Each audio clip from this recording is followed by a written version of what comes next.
ದೇವರು ಪ್ರೀತಿಸುವ ಪ್ರೀತಿಯ ಬಿಗ್ ಜೆ ಟಿವಿ ಪ್ರಿಯ ವೀಕ್ಷಕರಿಗೆ ನಮ್ಮ ಕರ್ತನಾದ ಯೇಸು ಕ್ರಿಸ್ತನ ಹೆಸರಿನಲ್ಲಿ ನಿಮ್ಮನ್ನು ವಂದಿಸಿ ಸ್ವಾಗತ ಬಯಸುತ್ತಿದ್ದೇವೆ. ಬನ್ನಿರಿ, ದೇವರ ವಾಕ್ಯವನ್ನು ಒಟ್ಟಾಗಿ ಇಂದು ಅಧ್ಯಯನ ಮಾಡಿಕೊಳ್ಳೋಣ. ಇಂದಿನ ನಮ್ಮ ಅಧ್ಯಯನ ಯೆರೆಮೀಯನ ಗ್ರಂಥ, ದ ಬುಕ್ ಆಫ್ ಜೆರೆಮಾಯ, ಚಾಪ್ಟರ್ 46, 46ನೇ ಅಧ್ಯಾಯ.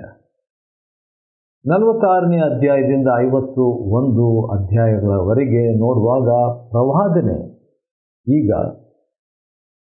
ಇಸ್ರಾಯೇಲರಿಗಲ್ಲ, ಯಹೂದ್ಯರಿಗಲ್ಲ, ದೇವಜನರಿಗಲ್ಲ, ಯಹೂದ್ಯರಲ್ಲದವರಿಗೆ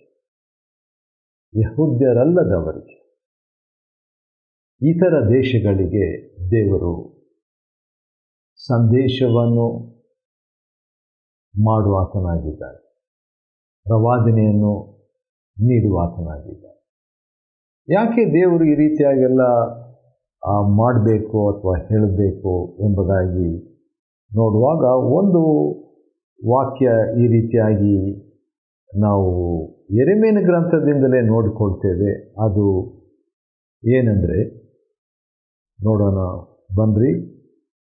ದೇವರು ಆತನ ಅಧಿಕಾರ ಏನಾಗಿದೆ ಎಂಬುದಾಗಿ ನೋಡುವಾಗ ದೇವರ ಅಧಿಕಾರ ಎಷ್ಟಿದೆ, ದೇವರು ಯಾರಾಗಿದ್ದಾನೆ ಎಂಬಂಥ ಮಾತನ್ನು ಹೇಳುವಾಗ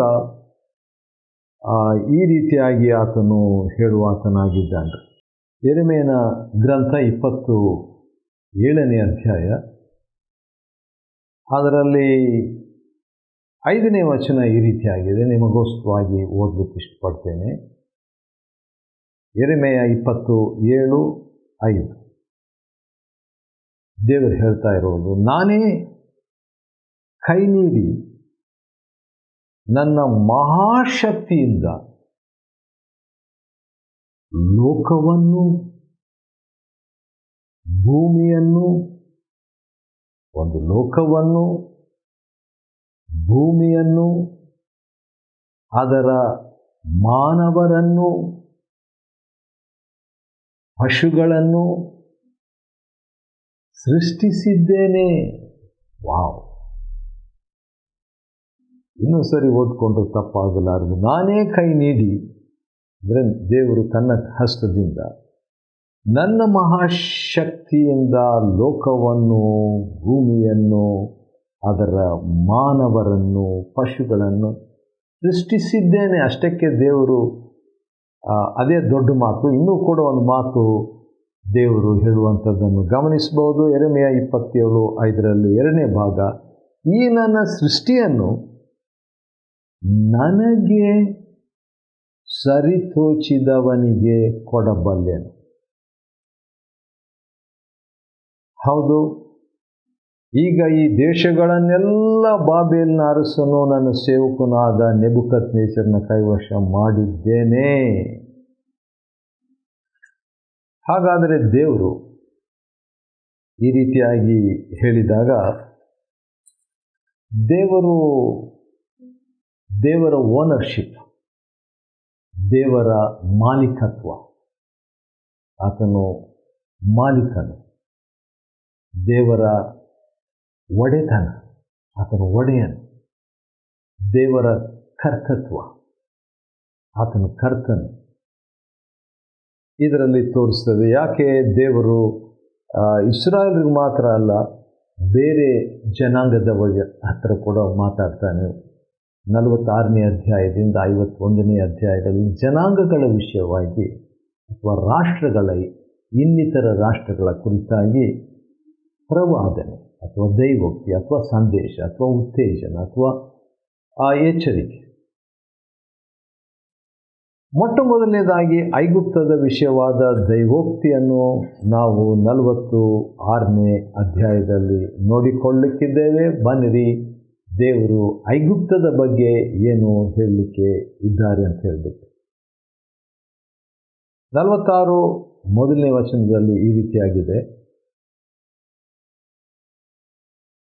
ಯೆಹೋವನು ಜನಾಂಗಗಳ ವಿಷಯವಾಗಿ ಪ್ರವಾದಿಯಾದ ಯೆರೆಮೀಯನಿಗೆ ದಯಪಾಲಿಸಿದ್ದ ವಾಕ್ಯ. ಹಾಗಾದರೆ ಯೆರೆಮೀಯನ ಒಂದು ಸೇವೆಯ ವಿಷಯದಲ್ಲಿ ನಾವು ನೋಡಿಕೊಳ್ಳುವಾಗ ಆತನ ಸೇವೆ ಯಾರ್ಯಾರಿಗೆ ಇತ್ತು, ಹೇಗೆ ಇತ್ತು ಎಂಬುದಾಗಿ ನೋಡುವಾಗ, ಹೌದು, ಯಹೂದ್ಯರಿಗಿತ್ತು, ಅನ್ಯರಿಗಿತ್ತು, ಅಥವಾ ಬೇರೆ ಬೇರೆ ಲೋಕದವರಿಗಿತ್ತು ಎಂಬುದಾಗಿ. ಯೆರೆಮೀಯನ ಗ್ರಂಥದಲ್ಲಿ ನೋಡುವಾಗ ದೇವರು ಇದನ್ನೆಲ್ಲ ಬರೆದಿಡು ಎಂಬುದಾಗಿ ಹೇಳಿಬಿಟ್ಟು, ಯೋಷಿಯನ ಕಾಲದಿಂದ ಇದುವರೆಗೆ ನಾನು ಯಹೂದ್ಯರಿದ್ದು, ಇಸ್ರಾಯೇಲ್ರಿದ್ದು, ಇತರ ಜನಾಂಗಗಳಿದ್ದು ನಾನು ನುಡಿದಂಥ ಪ್ರವಾದನೆಯನ್ನು ಬರೆದಿದಂಥ ದೇವರು ಹೇಳ್ತಾನೆ. ಆದ ಕಾರಣ ಇಲ್ಲಿ ಕೂಡ ಯೆರೆಮೀಯನಿಗೆ ದಯಪಾಲಿಸಿದ ವಾಕ್ಯ ಮೊಟ್ಟ ಮೊದಲನೇದಾಗಿ ಐಗುಪ್ತವನ್ನು ಕುರಿತದ್ದು ಅಥವಾ ಈಜಿಪ್ಟನ್ನು ಕುರಿತದ್ದು. ಐಗುಪ್ತದ ಅರಸನಾದ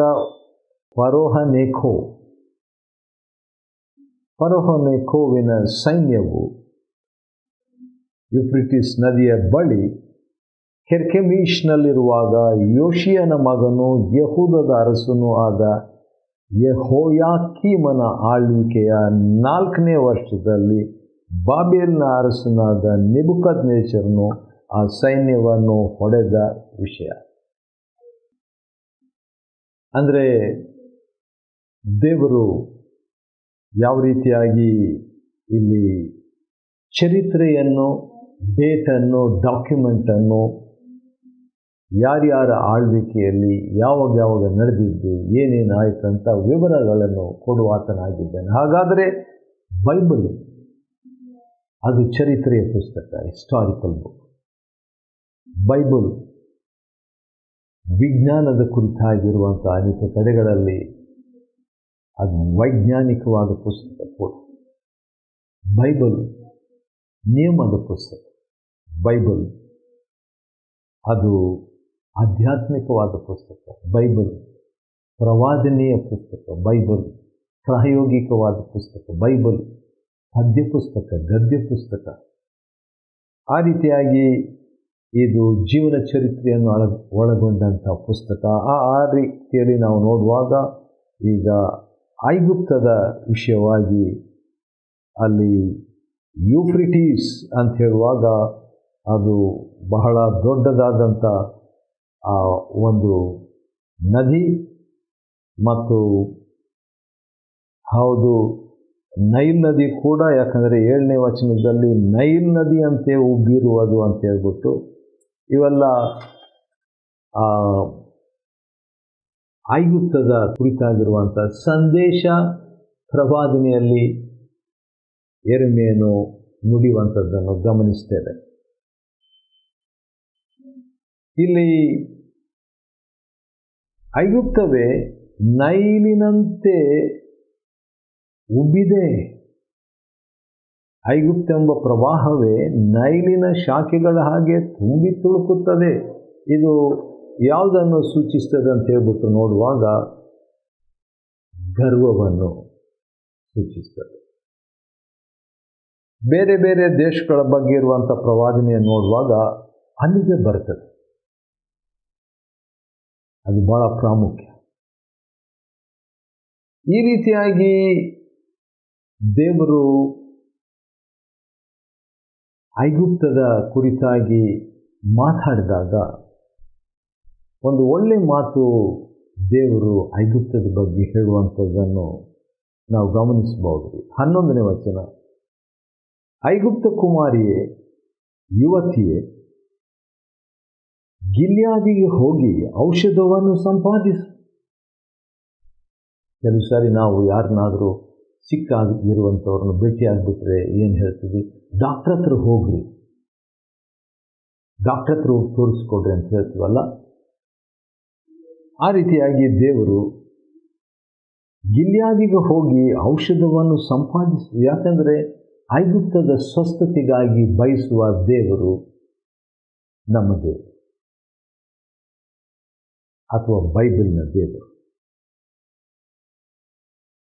ನೀನು ಬಗೆ ಬಗೆಯ ಮದ್ದನ್ನು ಉಪಯೋಗಿಸುವುದು ಪ್ರಯೋಜನವಿಲ್ಲ. ಬೇರೆ ಎಲ್ಲ ಪ್ರಯತ್ನ ಮಾಡಬಾರ್ದು. ನೀನು ಗಿಲ್ಯಾದಿಗೆ ಹೋಗು. ಗಿಲ್ಯಾದಿನ ಅರಸನು, ಯಹೂದದ ಆಳಿಕೆ ಮಾಡುವ ಯೆಹೋವನು, ಆತನೇ ಔಷಧ, ಆತನೇ ಮದ್ದು, ಆತನೇ ವೈದ್ಯ.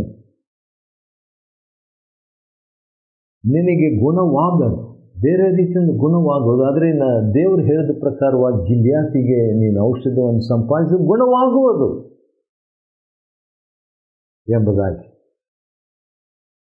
ಮತ್ತು ದೇವರು ನನ್ನ ಜೀವದಾಣೆ ಅಂತ 18ನೇ ವಚನದಲ್ಲಿ ಹೇಳುವಾಗ ಆಶ್ಚರ್ಯ, ಐಗುಪ್ತದ ಹತ್ರ ದೇವರು ಹೀಗೆಲ್ಲ ಮಾತಾಡ್ತಿದ್ದಾನಲ್ಲ ಅಂತ.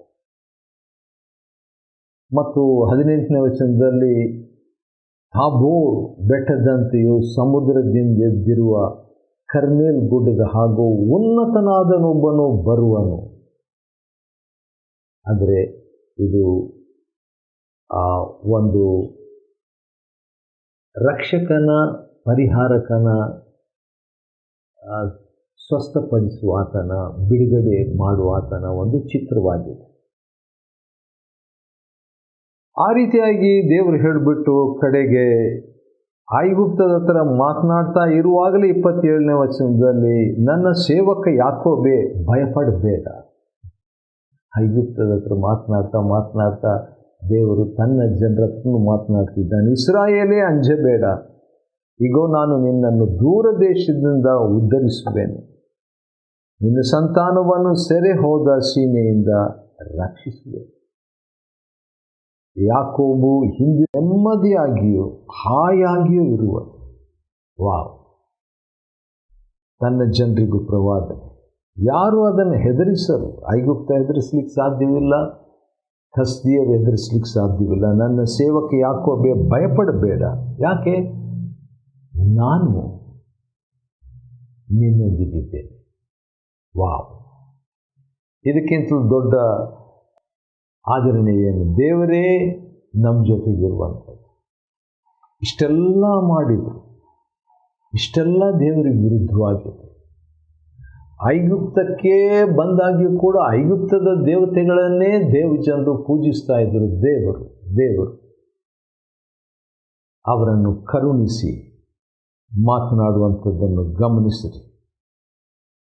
ನನ್ನ ಸೇವಕ, ನಾನು ನಿನ್ನೊಂದಿಗಿದ್ದೇನೆ, ನಾನು ಯಾವ ಜನಾಂಗಗಳಿಗೆ ನಿನ್ನನ್ನು ಅಟ್ಟಿದ್ದೇನೋ ಆ ಜನಾಂಗಗಳನ್ನೆಲ್ಲ ತೀರ್ಪು ಮಾಡ್ತೇನೆ ಅಂತ ಅರ್ಥ. ನಿನ್ನನ್ನು ನಿರ್ಮೂಲ ಮಾಡೇನು, ತೀರ್ಪು ಮಾಡುವುದಿಲ್ಲ. ಆಮೇಲೆ ದೇವರು ತನ್ನ ಜನರಿಗೆ ಹೇಳುವಂಥ ಮಾತನ್ನು ಗಮನಿಸಿ ಭಾಳ ವಿಚಿತ್ರವಾಗಿದೆ. 46ನೇ ಅಧ್ಯಾಯ ಯೆರೆಮೀಯನ ಗ್ರಂಥ ಕೊನೆ ವಚನ 28ನೇ ವಚನ. ಅದೇನೆಂದರೆ, ಮಿತಿ ಮೀರಿ ಶಿಕ್ಷಿಸೇನು, ನಿನ್ನನ್ನು ಮಿತಿ ಮೀರಿ ಶಿಕ್ಷಿಸುವುದಿಲ್ಲ, ಆದರೆ ಶಿಕ್ಷಿಸದೇ ಬಿಡುವುದಿಲ್ಲ. ಇದು ಯೆಹೋವನ ನುಡಿ. ಅಂದ ಹಾಗೆ ಒಂದು ದಿನ ಬರ್ತದೆ, ಈ ಐಗುಪ್ತರ ಗತಿ ಏನಾಗ್ತದೆ ಅಂತ ತಿಳ್ಕೊಳ್ಳಿಕ್ಕೆ ಇಷ್ಟಪಡ್ತೀರಾ? 19ನೇ ಅಧ್ಯಾಯ ಯೆಶಾಯನ ಗ್ರಂಥ 24ನೇ ವಚನ 19, ಐಸಾಯ 19:24-25. ಆ ದಿನದಲ್ಲಿ ಇಸ್ರಾಯೇಲು ಐಗುಪ್ತ ಅಶ್ಶೂರ್ಯಗಳೊಂದಿಗೆ ಕಲೆತು ಈ 3 ಲೋಕದ ಮಧ್ಯದಲ್ಲಿ ಆಶೀರ್ವಾದ ನಿಧಿಯಾಗಿ ಇರುವವು. ಐಗುಪ್ತ ಆಶೀರ್ವಾದವಾಗಿರ್ತದಂತೆ. ವಾವ್! ನಾನು ಅಂದ್ಕೊಂಡು ಇಸ್ರಾಯೇಲ್ ಅಷ್ಟೇ ಅಂತ ಹೇಳ್ಬಿಟ್ಟು. ಆಮೇಲೆ ಇನ್ನೂ ಶಾಕಿಂಗ್ ಆಗಿರುವಂಥ ಒಂದು ಮಾತನ್ನು ಗಮನಿಸಿರಿ. ಯೆಶಾಯ 19:25ನೇ ವಚನ, ನನ್ನ ಪ್ರಜೆಯಾದ ಐಗುಪ್ತಕ್ಕೂ. ವಾವ್!